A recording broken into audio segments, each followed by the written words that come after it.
Welcome, everyone. We've got lots of people joining us. Thanks for joining us. And so we're going to be talking about animal Reiki techniques for wild animals. And I think that I know Kelly's got some great stories. Kelly and I went to Keepers of the Wild in Arizona together and have some great stories. In fact, I have the video of Billy to pull up, Kelly, that shows just how incredible that was. And then we also go to CARE a lot, all the time together too. So lots of stories from CARE. And then also I have some stories from the zoo. I know some of you don't really want to go to the zoo, but there's a lot of empowerment that can happen at the zoo. And so I have some really wonderful things to share with you. I know Anne has a story she wants to share. I know that Dawn also had one that she was going to share about, oh my gosh, it's not gerbils, it's not groundhogs, it's hedgehogs. Thank you. Hedgehogs. Oh, you know what? I should have put the little hedgehog from CARE. I have a little bit of a slideshow kind of. I just threw something. Hey, hello, Sherry. So we'll just be talking a lot. And Barbara, welcome. And hello, Michelle. So good to see you.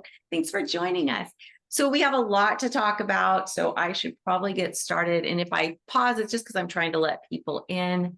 But we'll go ahead and start talking about it. So when we talk about wild animals and animal Reiki, I know that traditionally, in fact, I can't remember, and I apologize if it's one of you here.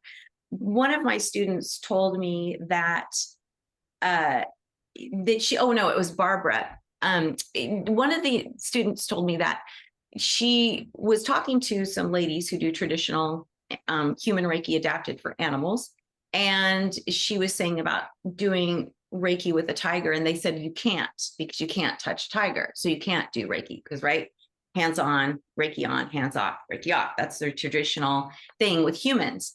That's why the let animals lead method is so impactful, so effective, and such a great tool to use because we're not using our hands. We're using our energy. We're using meditation. We're using that beautiful, calm, peaceful space that we create in order to connect with animals. And so I'm going to show you some photos from CARE of some animals that reflect this back. So what are the golden rules when we go to sit with a wild animal and we want a connection, right? So even if you're at the zoo, the first thing we always do is make sure that our own energy is calm. So the ways we can do that is before you even get out of your car, focus on the breath, right? Breathing in through our nose, expanding our belly, the Joshin Kokyoho breath, for those of you who are students and know the techniques that we use. But for those of you who don't, just breathing into your belly, expanding your belly,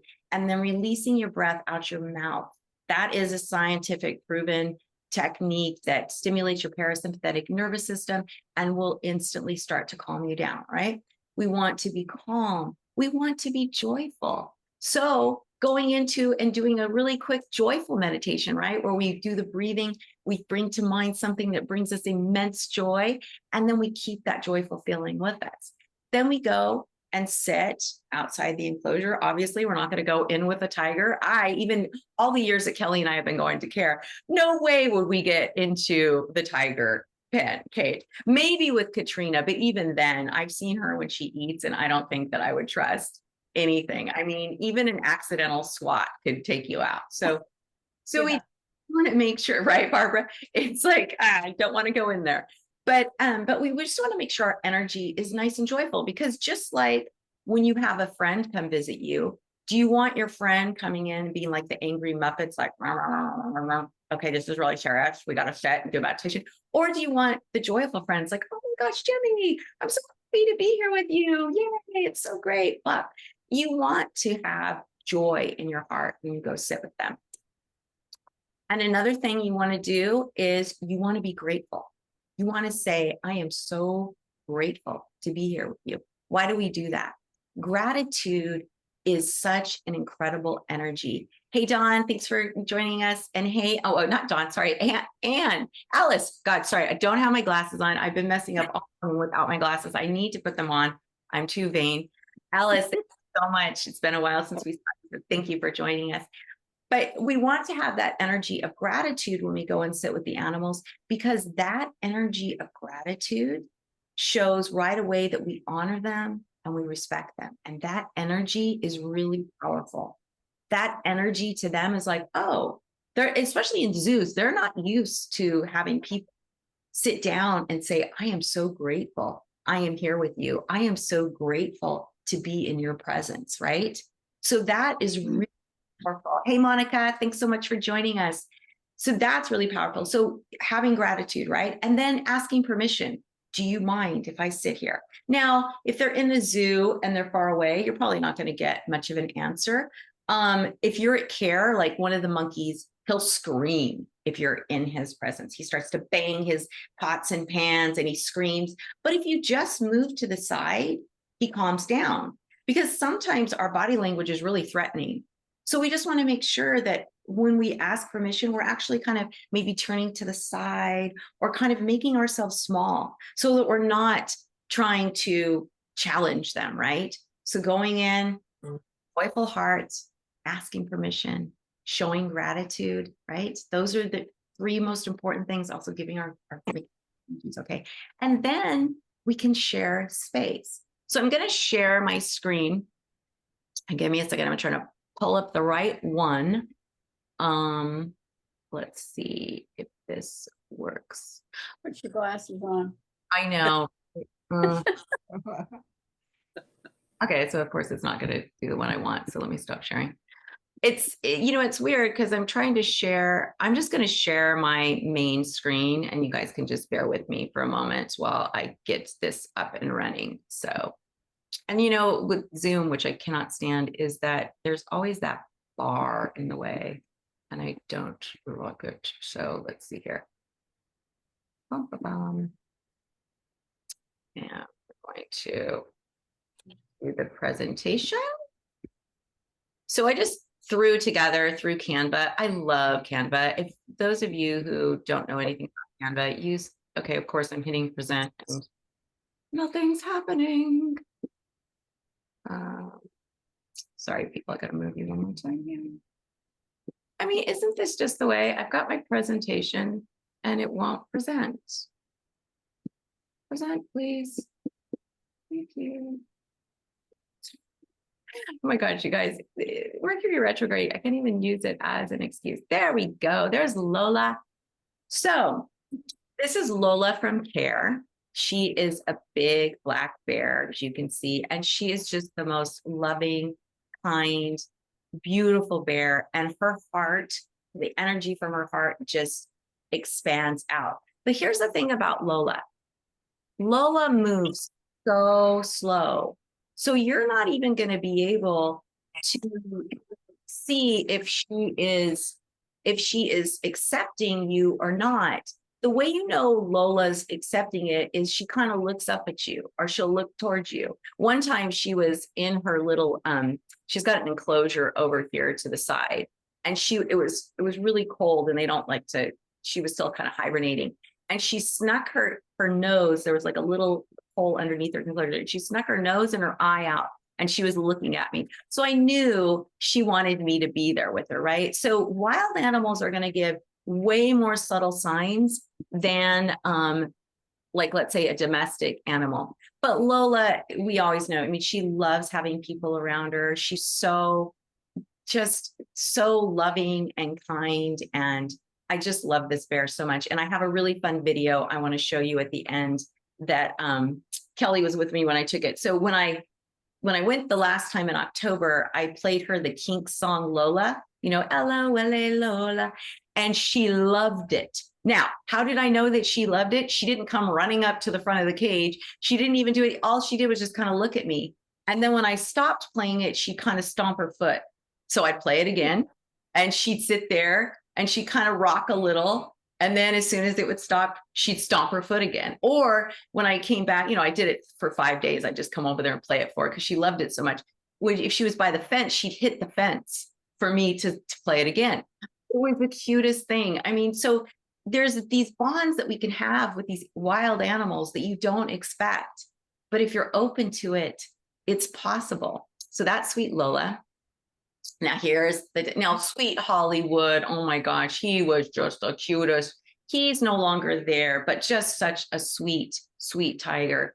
And this is Chimera, and this is Katrina. So these are all shots after just being with them in that beautiful space. And you can tell, of course, Chimera comes up to the fence. If they're in their open pen, they're able to come up and connect a little bit more. But if they're in their enclosures, it's a little bit harder for them to come up and for us to have these photos.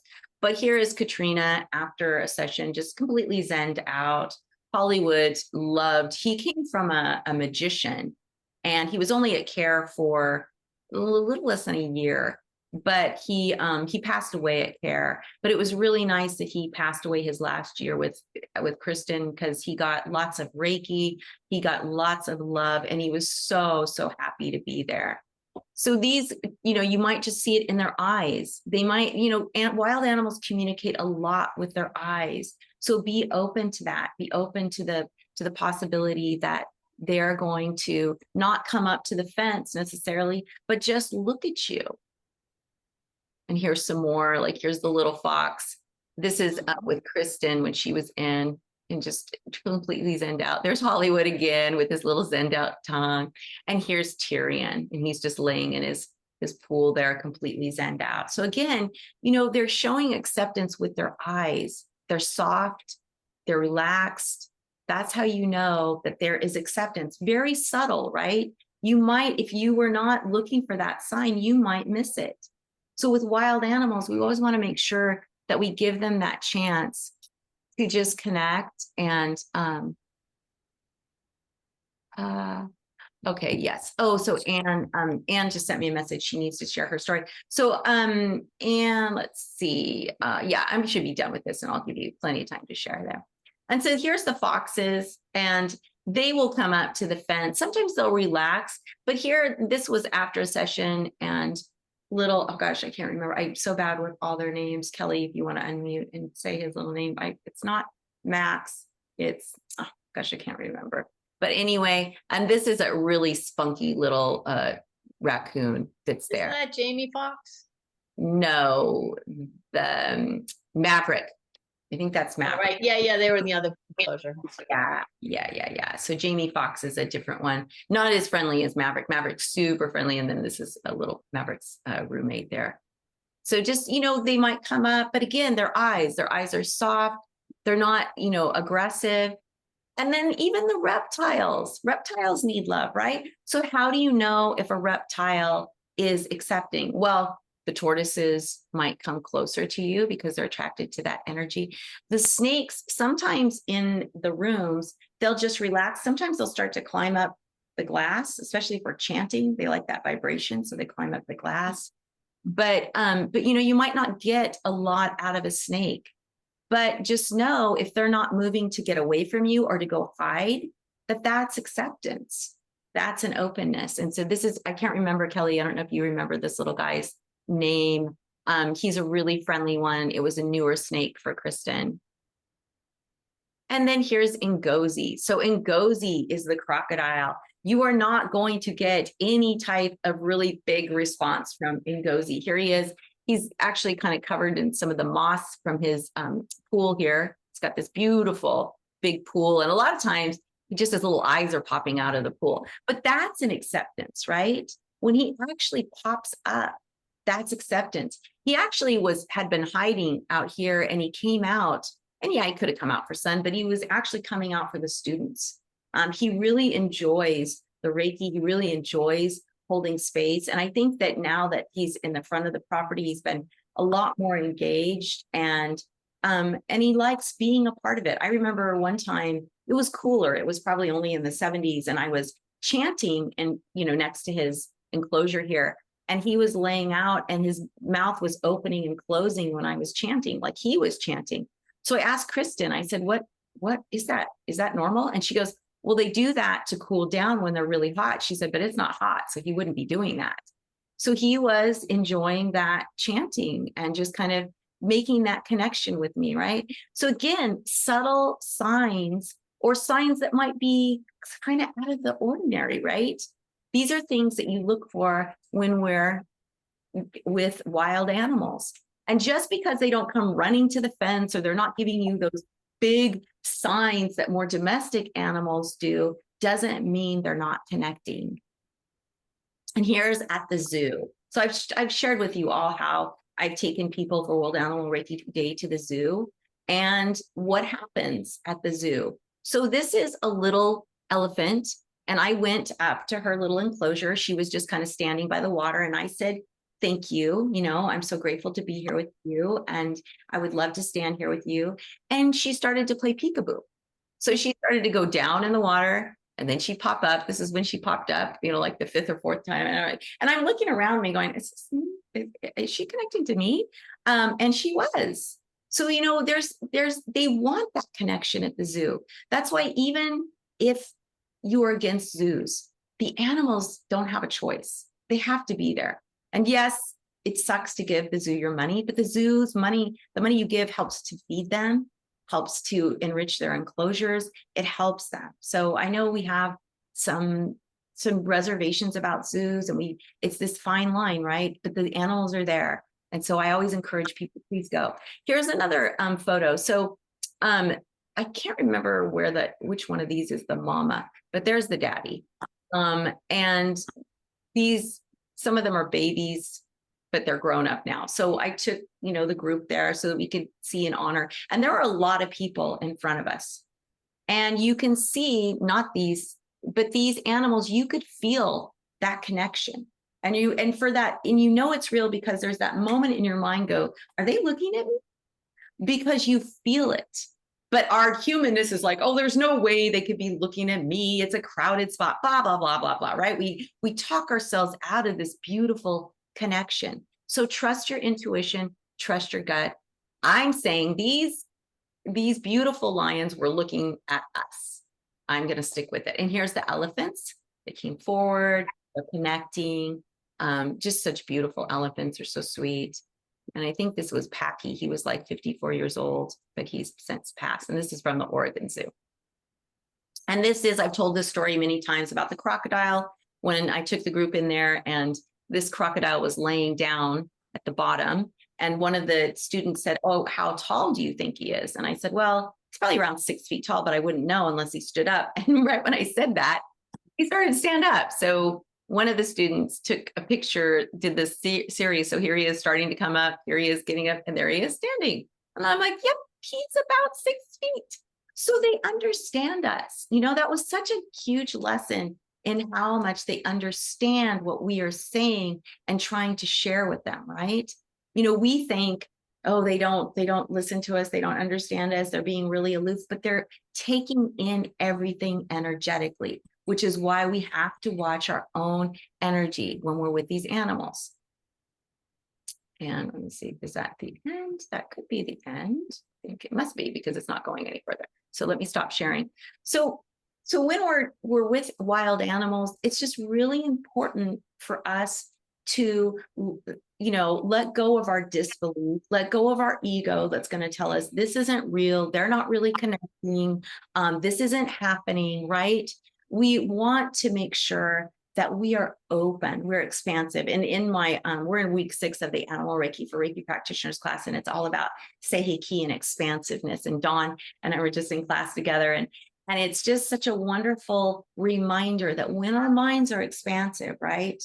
When we can be expansive, then we can let go of our ego. Then we can be more open to intuition, to signs that are out there that we're trying to see. So I was going to have Anne share, but it looks like her repairman might have come.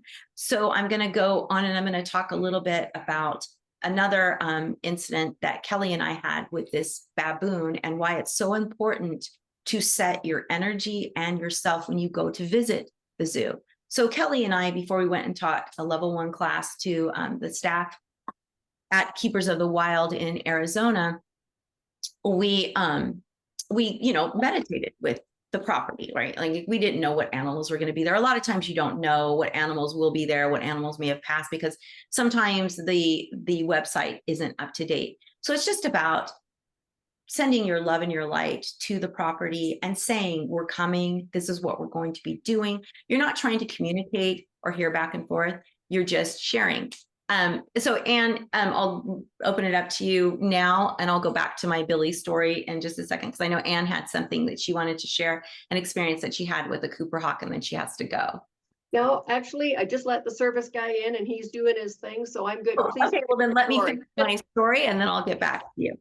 So Kelly and I, we always want to make sure, and even that morning of, just that energy of we're coming and we're going to be there. But again, not animal communication. We're not expecting responses back. We're just letting everybody know this is why we're coming, this is what we're doing, and this is what we're going to be sharing.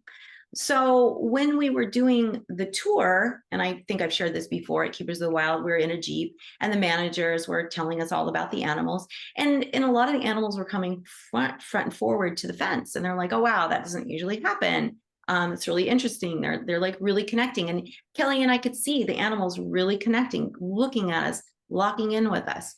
And then the Jeep tour ended at the office, and behind, it was like, a private enclosure. And behind the office, across from where they parked, was this baboon, Billy. And Billy had been a 12-year-old's birthday present, and he got too big and too wild for the little girl. So he had to go to Keepers of the Wild. He loved the staff, but he absolutely despised strangers. Anybody that came back to the office, he would scream and throw rocks at them. And so they said, look, he's going to be really upset. Stay by the Jeep. We'll just go say hi to him, and then we'll go inside the office.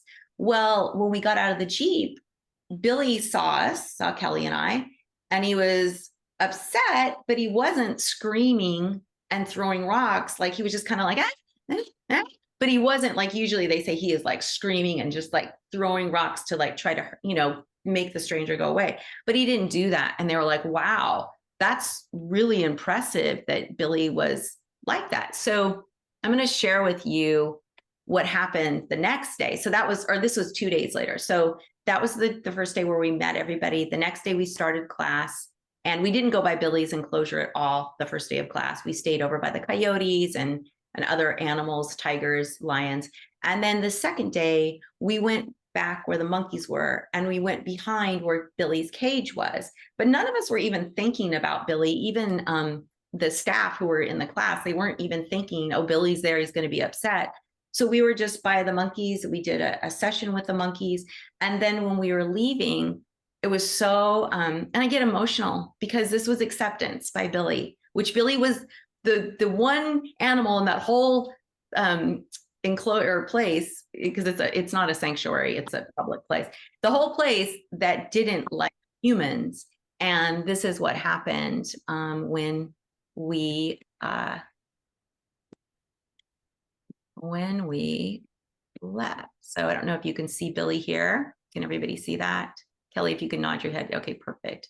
So as we were leaving, April, one of the staff, she has long hair, and she goes, oh, I'll give Billy a piece of my hair so you can watch him floss his teeth. Are you flossing your teeth? Oh, we give him ribbons. Yeah, he might have eaten it. He does that when he's done with it. He's just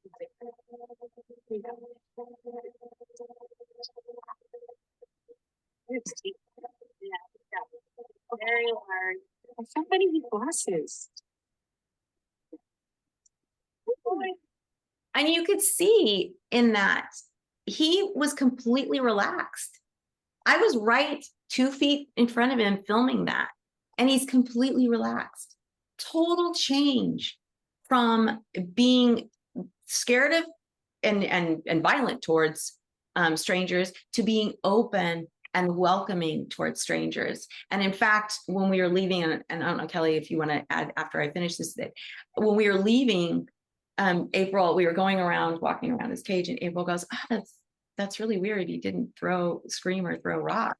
And he goes, and he picked up some rocks and just went, like, just barely. I mean, they just barely, he knew what he would normally do. He was so zenned out. And that's the beauty of this practice. That is why we don't beam energy. Can you imagine if we were beaming energy to Billy, how off-putting that would have been to him? he would have been immediately distrusting of us, and he probably would have been screaming and throwing rocks. Or if we would have focused on, oh, Billy, you're broken. Oh, you don't like strangers. We need to heal that. We need to give you a symbol to heal that. That also would be really off-putting. But instead, we go in there like the sun. We're just shining our light. We're just shining our joy, shining our love. And that is what's creating the connection. And anyone can do this, right? You take our classes because you learn all these different techniques to help you go deeper and deeper and deeper. So you have these super profound experiences right away, like Kelly and I did. But this isn't hard. It's super simple if you follow these golden rules that we share. So Kelly, I want to open that up to you to comment on our. I was just it was good to see that video again. But I remember that at the end, his heart just wasn't in it. He was just like, I think they expect this of me, and so I'm gonna do it, but it doesn't. I'm not feeling it. It was so funny, but I know that, Really I cute. don't know if you want to share some of the other stories from Keepers of the Wild that happened while we were there, because they were pretty, I mean, There's we so many. a lot, but Especially that one, that tiger Hmm. that we all went in and we did together. We were all kind of standing out, well, we were outside of the enclosure, of course, but we were kind of facing each other, not the tiger. And the tiger had a lot of problems. And so they were really concerned about it. And you got a great picture of her, was it her or him at the end, who was just so relaxed at his the tongue end. was out. He Yeah, did- yeah. And this was a tiger that never stopped moving. And the staff said they had never seen him in all the years without a furrowed brow, without like this. Right. He was always like on high alert and just sort of settled right down. And we were all able to go up and, kind of go up to the fence and talk to him and take his photo and that sort of thing. And he was just like, that's cool. I'm good. Well, and the reason he was so uptight was he had been declawed and he was in constant pain. So every movement created pain, which is what caused his furrowed brow and just made him on edge, intense. A lot of the tigers, they were like that. But Bodhi was a special project because he had, I'll get right to you in just a second, Barbara, because he was a special project because he had a really bad incident of an attack. He attacked a person. And so they were very concerned about his well-being, his mental state. And so this actually, our being there and us doing the personal session with him, but we also did a session with a couple. We did a human session, right? But again, focusing on animals, and Bodhi was actually able to relax then. And that's when the first comment from one of the guys said, oh, wow, I've never seen him actually fall asleep like that in the day when there's people around. So this is really powerful. And I don't know, Kelly, if you want to share any of the other stories. Well, I think the coyotes were the story for me, where they just would not stop pacing when we first started working with them. And by the last day, they would come right up to the fence and they were relaxed and they were laying down. And it was they were completely different animals. Yeah. And that's the power, right, of being seen, heard, and appreciated. Mm-hmm. The power of gratitude, honoring them as the incredible beings that they are. I mean, Kelly and I could probably go on for 3 days about all the stories that we have. Yeah, Barbara, you'll have to unmute. You have to unmute yourself. Yeah, there you go. Let's see if I can help you with that. Okay. There you go. I was just taken with the baboon, Yeah. and my impression was that yes, he flosses. Did he use your hair to floss? No, he used April, who he knows. Okay, because my feeling was that if he used yours, he was further experiencing your energy. Oh, and your yeah, that would have been, strength. yeah. Yeah, no, thank you. That's a really great observation. No, unfortunately, because he trusted April and she was like the one that was doing it. Because I wouldn't have trusted handing him my hair, because that would have been scary. Because Billy, I don't know if you saw his teeth. Billy's scary, but he's the sweetest baboon, sweet little guy. I'd love to open it up to Anne. And so if you have questions about what we're talking about, please save them to the end, because I'm going to do a bunch of these stories. And then, yeah, absolutely, Kelly. So Anne, you want to share your Cooper Hawk experience? I do. And just before I do, I'd like to speak to something that Kelly said that we, and again, supporting what you said, Leah, about our work at zoos and how important it is. When I was down in Sacramento visiting my sister, we went to the zoo there, and there was a magnificent snow leopard doing the stereotype of behavior, the pacing back and forth. And it is gutting to watch that by himself in his beautiful enclosure. So I stood outside and sent my sister on, offering Reiki for probably 15 minutes. And he finally slowed down and stopped. And he looked at me, and then he turned around and he ran up a tree and he started playing, and there was food up there and all the stuff. So we can break that, that mind thing of them. So thanks for bringing that up, Kelly, because it was a big deal. And this is a busy zoo. So the Cooper Hawk story just happened, and it was a reminder that, the work that we do can take a lot of different forms. And a hawk had smacked into a window, probably chasing a bird, and was lying unconscious on the ground. His neck wasn't broken, but he was bleeding from one of his nares. And later, the wildlife people said he probably fractured his skull. But that could have been the end of the story, him lying there cold and alone as death inevitably neared. But I picked him up and held him in my hand and on his back, above his back, about 3 inches, for a long time, just to support him during the dying process. And thank heaven my girlfriend took a short little video of it. He actually regained consciousness and started moving around a little bit, but no panic, no freak out, get out of here, oh my God. And I held him until he passed. And I am so grateful to have been able to be of service so he didn't die cold and alone. Yeah. So our work really can take a lot of different forms. I just wanted to share that with everybody.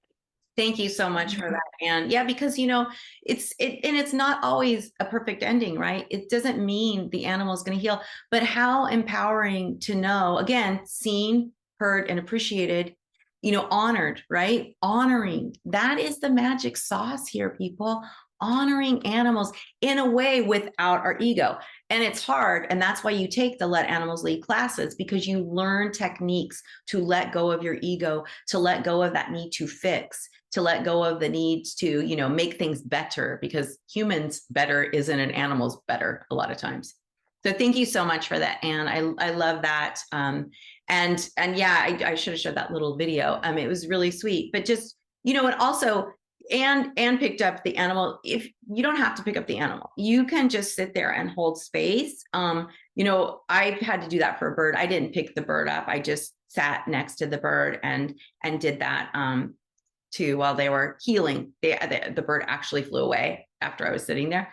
So, but for Anne, she knew that the bird probably was passing, and that's a different thing. But, just open your heart to the possibility that love cures everything, right? Love can help the animal pass in a peaceful state, right? Instead of being panicked and, like Anne said, alone and cold on that cement, dying. Now that animal felt honored by a human. So really important, really, really powerful. So Kelly has a great story. She had the honor of going to India, and I would love for you, Kelly, to share your experiences with the elephants. Yeah, that was before I do that though, I was reminded when Anne was talking about the pacing snow leopard that on that trip we went to Wildlife SOS, myself and another Sarah director, Allison McKinnon, and we worked with the elephants in one of the compounds, and in the other compound were the dancing bears that they were rescuing and helping families. They would take, that's how families made money with the dancing bears. And so they would compensate the families by giving the father tuk-tuk, a little transportation vehicle to make money. And the women would get maybe a sewing machine, and they'd teach them how to use it and make things, and they'd sell their things in their store. So there's this compensation that went on. And but the dancing bears They're often caught when they're cubs, and then they're raised in this, small enclosure, usually chained up. So they don't, even in their big enclosures at Wildlife SOS, they are still pacing in this little teeny area. And I had the opportunity to work with one of them, and standing outside the fence, of course. And same thing, just pacing, watching this animal pace this little area, although there was all this open space. And then eventually this bear just stopped and stood in front of me. And it was so exciting. And then he was kind of like, staring after the, I mean, they're not real tall. This guy was anyway. They're not, he's probably my height, if that. But it was really funny that, it broke that, you know, focus. He was, kind of knocked out of that like myopic focus. And so he was able to come over and change that pattern. It was really interesting to see. But when we worked with the elephants, we actually went there as volunteers, and we talked to the staff about what we did. And then when we were kind of on our free time and we would do a morning walk with the elephants, they liked the results they were seeing, the staff. So they asked us if we would go and work with these there were 2 teenage elephants in with 3 senior ladies, right? Senior females. And they said that the senior ladies were really worried about, they're constantly watching the teenagers because they were getting into all kinds of stuff and walking on the edge of the pool, and that you could see that the adults were really worried about them. So that was what they were concerned about. So they wanted to see what would happen. So we sat outside that fence, and there's this beautiful big elephant named Susie, and she still has her bell on. She wouldn't let anybody take her bell off. That was her identity, right? So Susie saw that one of the teenage elephants heading toward us to see what was going on, and she immediately got away from the other 3. She cut this little teenager off and came over to the fence to see for herself. She was protecting this young elephant to make sure it was safe. So she comes over the fence and she takes her trunk, and she's just doing this in front of us, like she's feeling the energy, because they feel so much in their trunks, so she's just like waving this trunk in front of us. And then she hung out there for a little bit, and when she was comfortable, she felt like okay, and then she left. And then the little one came over, but all through the 3 older females were standing over the other teenager, and they were all just watching us from where they were, and really paying attention to it. We could feel this beautiful energy flowing. It was an incredible experience. And actually, it's a blog on our website. Allison wrote a blog about it. But it was really quite an experience. I want to go back there so bad. I know. Well, and there's elephant rescues, and just going to the zoo, and like I did, and just connecting with those elephants. They're such all beings, I hate to say, single out animals, but elephants really are special. And I love that story. And there's a great picture of you. Which elephant is that? You're wearing your Sarah shirt and you're standing. That's Maya.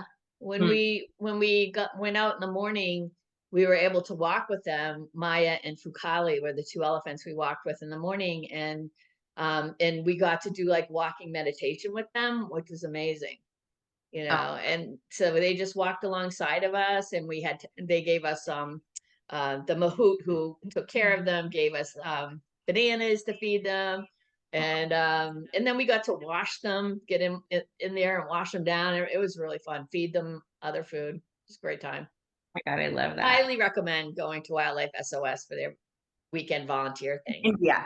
For those of you who just joined. Natalie, welcome. Mel, welcome. Thank you for joining us. So, and thank you so much for that, Kelly. I just love the stories out of India. And like, again, Kelly could share. So one thing really quickly, Leah, that was really incredible was the staff they got the whole idea of meditation. And we were able to get as many of them as possible on their lunch break to come in with two other volunteers that were with us and sit in a circle. And we talked to them about what we did. And then we did Reiki with everybody. And some of these the staff, they're, just like tears streaming down their face, and they got what we were doing. So that's why they were like, oh, you're not going to go, clean out the pens or make breakfast. You're going to go and work with these elephants. I love that. And, and that's the power of what we do. is that it's so passive that people who run these sanctuaries, other type of animal organizations, they trust us because we're not doing anything and the animals are responding so positively. And I think that that's, one of the biggest takeaways. This practice honors the agency and the sensitivities of the animals, and the caregivers pick up on that right away, and they see the reactions of the animals and they are more open to that. I know that Kelly and I have lots of stories of being trusted by people who don't normally trust others. I mean, it's hard for sanctuaries to trust strangers because everybody wants to come in and save the animals. And instead we're coming in there and we're supporting the work that's being done and helping the animals to get back to that inner self. So I just want to say, Alice R says, I agree that it is very important to bring joy to wild animals in captivity, even if you don't like zoos, etc. They feel seen, heard, and loved, as you have just said. Absolutely. Yeah, Charisse.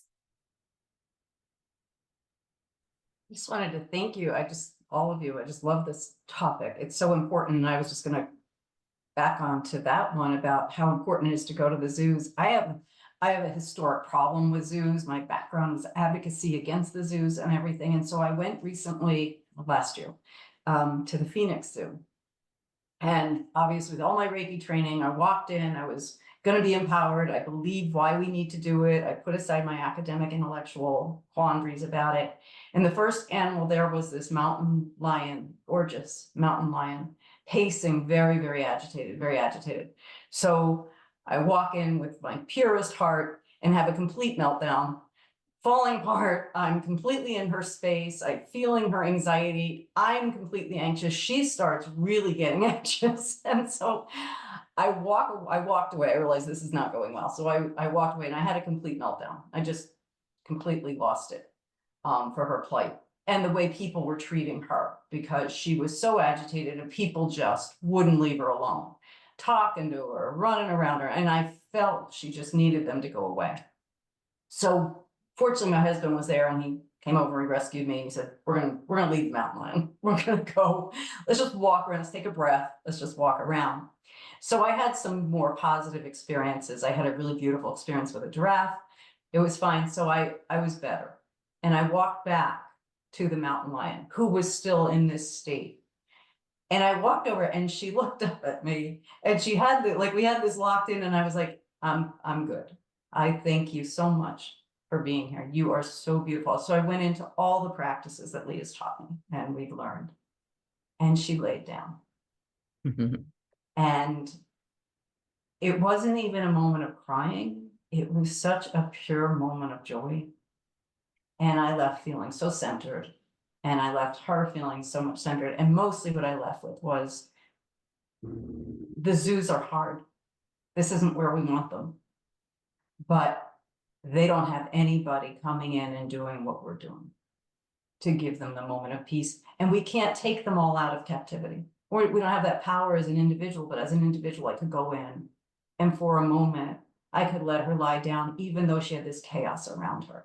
And to tell you the truth, the people left, they got bored. And so they walked away because she wasn't doing anything. So I considered it a small win, even though I created a huge problem in the beginning.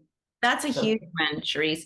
I think it's a huge win too, because, you recognize I'm not doing this animal any good, or any of the animals, by falling apart. So you were able to go get yourself grounded and then come back. And you saw how powerful that was for that lion, that presence of peace and gratitude and honoring them. It's really powerful. And it can create this huge peace for themselves, for the property, for everything. So thank you so much for sharing that. Dawn, I'm so glad you raised your hand, because I was going to call on you next, because I know you have your hedgehog story that you want to share as well. Well, it wasn't so much, I am the hedgehog lady, and I do use meditation all the time. I do it before shows to relax both the people and the animals. But I was actually going to bring up, because people said something about zoos. I work professionally now with one zoo. It used to be two. The private zoo closed, and I was invited in to work there after asking permission to bring my students there to work with the animals. And because of the results they saw from my students going in there with me, I was invited back to work with some of the tougher animals. And so zoos are starting to do things, but it's interesting because in terms of billing for my time, when I was asked to come work professionally as me, as opposed to bringing my students there for practice, I have to bill as behavior enrichment because that gets through the accountants, the bean counters, because they don't understand this, but there are starting to be some zoos opening up. And one of the big things you can impact with some work is the pacing. It's that I've seen a lot of times where it's sending some energy. But I think the story that I really wanted to tell was playing, kind of playing tag with an octopus. Oh, yay. And that was we had a couple weeks ago, we had talked about that. And I was at an aquarium that I visit when I work at the one zoo. And I'm always drawn to this one tank. And I just kind of went into, I did some prep work and I was just there and I wasn't trying to beam. I was just there holding the energy. And the octopus came as like right in front of me. And then if I moved, she kept following me. So we ended up establishing the two of us relationship. And every time I went back, as soon as I got there and started kind of getting in that space, she'd be right there. And I would move and she would move, and the people couldn't figure out why this octopus was following me.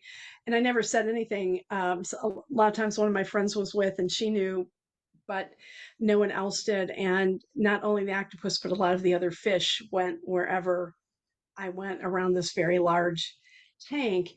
And, that was just, I was drawn to work on that tank the one time I went, and I just always went back. I've always gone back because I have like the one octopus in particular is really responsive.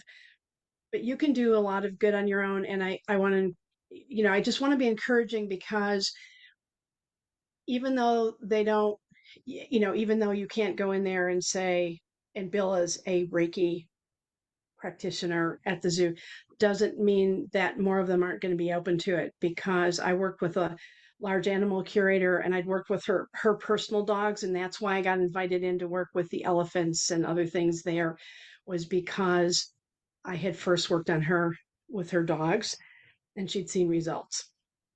So Wow. there's hope. Yeah. And I know it's hard for many of us to work in a zoo, but most people have no way to see those animals in the wild. And if they don't see them in captivity, they don't understand why we want to preserve habitat in the wild. That's a really And I good. think that's, that some of the kids that I worked with thought that whales could live in a 10-foot deep reservoir. They Oh, had wow. no clue. So if people don't have a place where they can educate the children, they're not going to understand why we need to maintain habitat or the other things in the wild. So I think that, some of the animals recognize that they're there for that reason.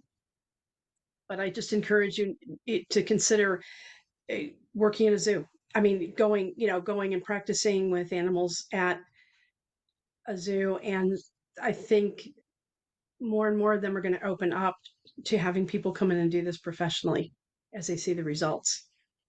I love that. That's so powerful. And I agree, because especially like with the fear-free movement that's happening in the vet offices and vet clinics, that's starting to seep out, and people are starting to understand that bringing peace and calm to their animals is really powerful. I love everything that you said. Did you want to say something about your little hedgehogs? Well, no, it's often like I do one particular meditation. One of my mentors wrote called Healing Garden, and I do that before events. And it's one of the ways that I get rescue. Hedgehogs roll up in a really tight ball if they're scared or not comfortable. And one of the ways to get them I found to get them enrolled is I'll just sit there and do that meditation and let them be. And generally before it's over, they're out and moving around and relaxed. And so that's not even trying to do any Reiki. It's just the meditative piece, but it puts everyone in a space that the animal feels safe and can relax. And so I've just seen really big impacts with it. Oh, I love that. Thank you so much, Dawn. And thank you so much for sharing that about the zoos. That is such an important message and an important reminder that, you know, these kids are being brought up. I mean, it's funny. They don't get that connection like we had when we were younger, to wild animals and things. So, you know, it's zoos serve a purpose. So Carolyn says, thank you, Carolyn, for putting in the chat. Similar to Kelly's story, the Elephant Nature Park in Thailand helps locals transition from using elephants to just being with them, educating them that tourists will pay to see elephants without using and abusing them.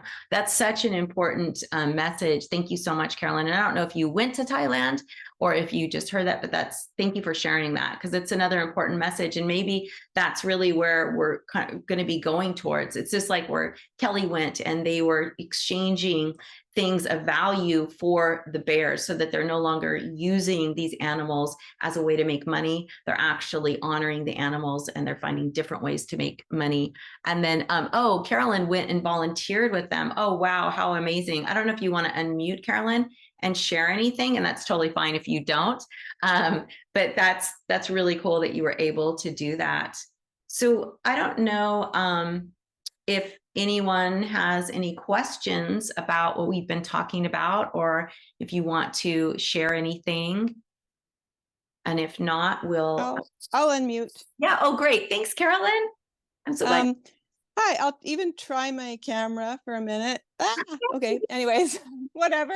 My phone's on 30%. So yeah, I just wanted to say, my husband and I went to Thailand for one of our anniversaries, and had I not known what was going on behind the scenes, we would have gone and rode an elephant just because that's what we would have done. But I did a bunch of research before we went there, and in writing my elephant book, I found out what went on behind the scenes. And we visited this elephant nature park, and the lady that runs it is just amazing. She's like a celebrity there now. She's been trying to help the elephants for so long. She even got kicked out of her own family, got dismissed. And she's just trying to transition slowly all the small trekking companies or the elephants that bathe with tourists, to show them that tourists will pay money just to be near them. They don't have to be chained. They don't have to be tortured. They don't have to be like doing things. And slowly it's really coming around in Thailand. So we went and we volunteered for a week there, just being with them, making like food for them, for the old elephants that didn't have teeth, making these mush balls with vegetables. And then we donated a bunch of money from the book. So it was an amazing experience. And it's just so interesting and happy to see all these transitions that are slowly taking place for the elephants. So for those of you who don't know, Carolyn is actually an author of children's books. I'm going to be posting these on the Facebook social media soon, but she writes these amazing books. She has this little dog, Roxy, and it's how Roxy comes in and saves animals. So she has one on cows, happy cows, like saving the dairy cows. And then she's doing one on carriage horses. You have one on the elephants, right, Carolyn? And the tigers that you talked about today. Tigers. It's so adorable. And they're just amazing. So if you look up Carolyn Drew on Amazon, you can see her books. And I'm telling you, they talk about hard subjects, right? About saving animals that are being abused, like the animals, but they all have a really happy ending and just gorgeous. I love them. And thanks. Thank you. Thank you so much. So be sure to look her up, Carolyn Drew, on Amazon. All of her books are available there. And if you have children, or if you're a teacher, or if you're someone who wants to share about the importance of being good to animals with children, get her books. I'm going to be giving away some of these pretty soon in one of our calls. And then I'm ordering for our board. We talked about it, but the board is going to be getting all of these so that we can start spreading the news about that. We're so lucky to have Carolyn in our community because her books are amazing and her message is really important to share. So thank you, Carolyn, for unmuting. Mel, you have your hand up. Hi, how is everyone today? I just had a quick request. If we're doing a meditation, right? Before, we have a young raccoon that's in a dumpster here at work. He crawled in at night. It's been raining all night. He's cold. He's okay. He's trying to rest. I don't know if we could maybe include him in the meditation, and just so we can give him the strength to crawl out as soon as gets dark and everything. He's doing fine. I went to see him myself. He's just scared and wet and cold, and so I was just hoping we could include him in our meditation today. This is a perfect day for him to be here. Yes, we will all. And actually, if everybody who is an animal Reiki practitioner, if you can keep this little raccoon in your sessions today, maybe, or just when you think about him, just send him some love. So thank you so much, Mel, for bringing that up. So we're coming to the end. I'm going to, before we close and we go into our meditation, I want to show you really quickly little Lola bear. So for those of you who joined late, Lola is a bear at the Care Foundation. And when I was there in October, I spent some time with her every day for 5 days, and I played the Kinks Lola song for her. And this was towards the end. This was the last day. I took Kelly's phone and I played the song so that I could record her, because you can't play a song and record at the same time. And so this is sweet Lola Bear hearing her. I got to move these stupid Zoom things. Here's Lola Bear hearing. I'm just going to play it from the middle so that we get it.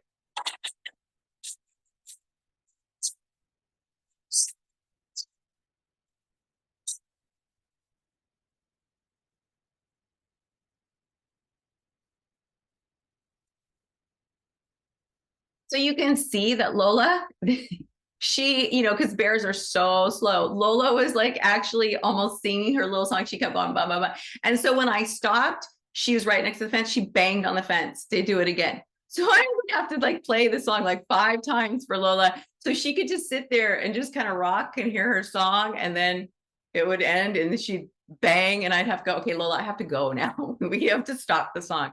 But animals show us that they enjoy what we enjoy, right? So have fun with animals. It doesn't have to be serious. You can have these amazing connections with these beautiful beings, and it will change your life. I know Alice, I don't know, Alice B, if you want to say anything. You went out to Care. I don't know if you want to share anything really quickly before we go to our meditation. Well, I was working with Lola as well one day at Care. And the other Alice, I'm Alice with 2 L's, and we had Alice with 1 L. I forget her last name, Lovelace. She and I were practicing chanting, and we were both singing the chants. We began just straightforward, monotone chants, and then we both just started singing. And Lola was swaying with us, not quickly, but it was very, very noticeably a sway. She was listening and was very engaged. She likes that music. I love that. Yeah, but she's a musical bear. She is, but she's very slow, right, Alice? So like you don't get a huge response right away. You have to be patient. We're really impatient as humans. But oh, I love that. Thank you so much for sharing that. That's perfect after hearing her own little Lola song. So, it's like, have fun with these animals. They want to have fun with us. They want us to bring joy, and they want to share in that joy with us. So when you find yourself being that mad Muppet, I'm going to sit, I'm going to do Reiki, it's so serious.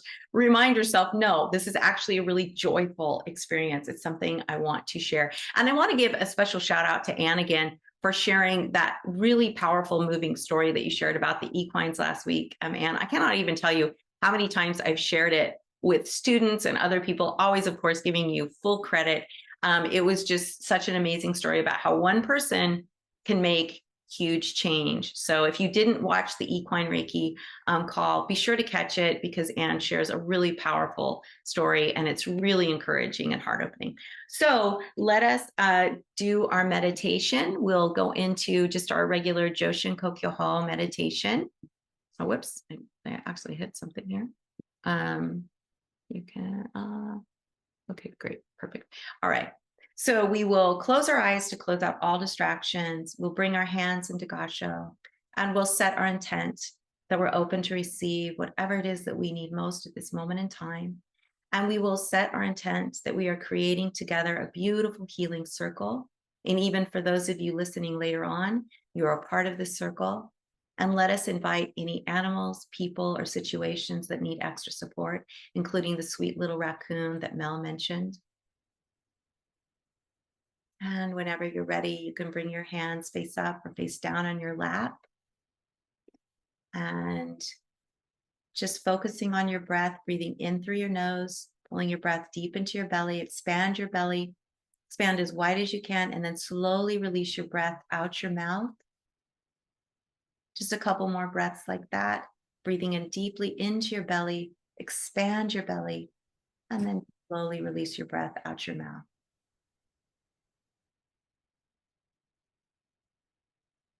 And then whenever you're ready, bring your breath to a nice, comfortable pace, a nice slow in and out.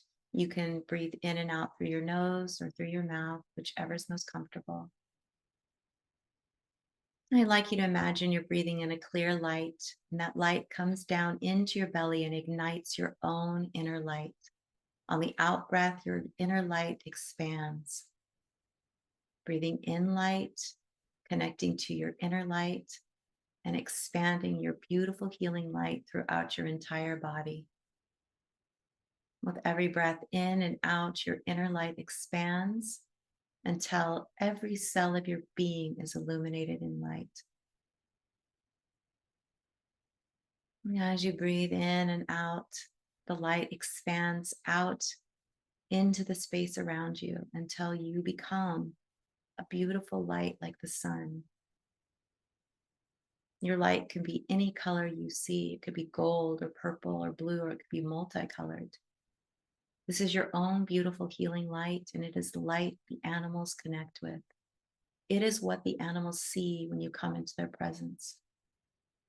They see your true essence, your embodiment of love, of compassion, of peace and joy.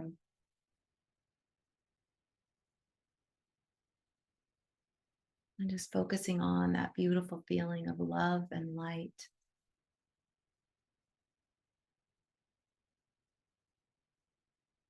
I'm just going to repeat the loving kindness meditation while we focus on expanding our light.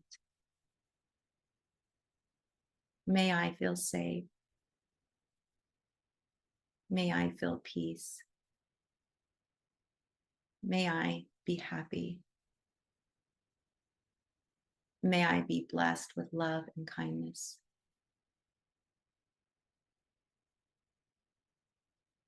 May I feel safe. May I feel peace. May I be healthy. May I be blessed with love and kindness. May I feel safe. May I feel peace. May I be healthy. May I be blessed with love and kindness.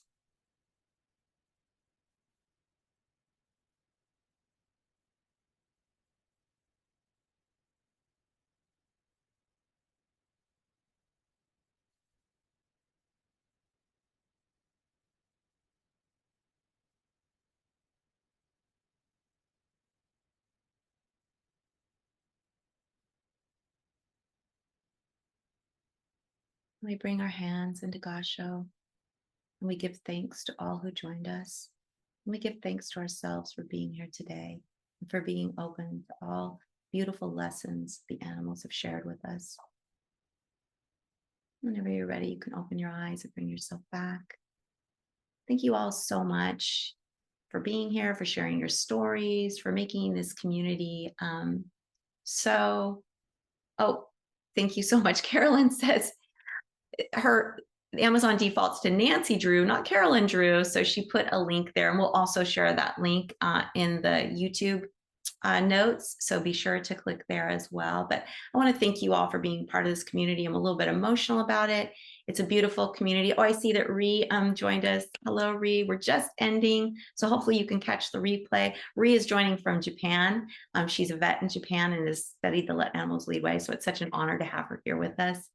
But if you all can just be sure to visit Amazon, and I just want to thank you all for being part of this community, for being here and sharing your wisdom and sharing your light and sharing your love, and also for all you're doing for the animals. Oh, and Natalie joined us from Montreal. Thank you so much, Natalie, for joining us. We hope to see you again. I know Alice joined us from the UK. Carolyn joined us from Canada. So we have Anne is from Canada. Alice B is from Canada.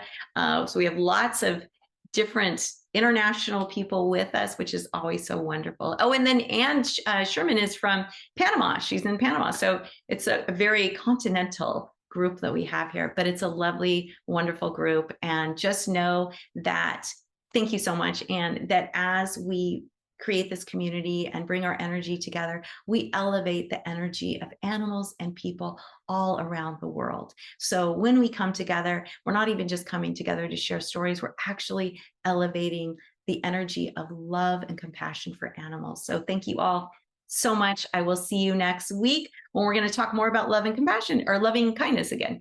All right. Bye. Thanks, Leah. Thank you so much, everyone. Thanks, Kelly. Thanks for sharing the story. Thank you. Thanks, everybody. Bye-bye. Bye.